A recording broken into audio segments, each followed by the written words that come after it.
The Harting MICA has 8 GPIO lines which can be configured as inputs or outputs. 4 of these lines are configured as high side drivers, 2 of them are configured as low side drivers, and the final 2 are configured as configurable drivers. In this case, I've built a simple GPIO demonstration board consisting of 8 LEDs displaying the status of each channel. The channels are being manually toggled through the web interface of the GPIO container displayed on the colored LEDs. This can also be automated through MQTT or the WebRPC interface. Having such GPIO channels is important if we want to interface the MICA to the physical environment through either transducers or actors.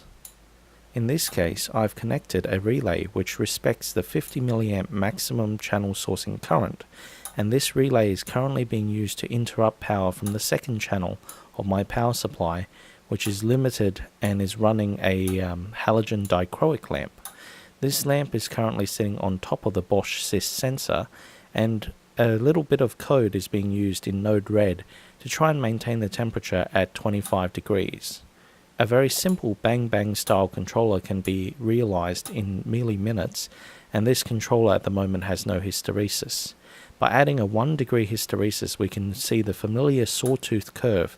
In essence, the MICA is able to control devices at the edge autonomously, without feedback from a central core.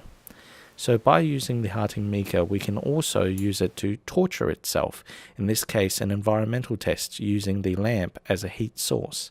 By overdriving the lamp slightly and by setting the MICA on top of the SIS sensor, I was able to run until the MICA reached a stable temperature of 73.9 degrees as measured by an IR thermometer. This is very close to its maximum operational limit of 75 degrees. The MICA performed flawlessly, and if you don't believe me, in the next shot you'll see what happened when I shut off the system and inserted a thermocouple into the open USB port, which had been uncapped, now reading 71.3 degrees. So the Harting MICA is built tough, and if you don't believe me, you can watch my other video where the Harting MICA goes for a swim. This video is a part of my Harting MICA SIS Complete IIoT Starter Kit road test on element14. This has been Gough Louis for element14 road test reviews.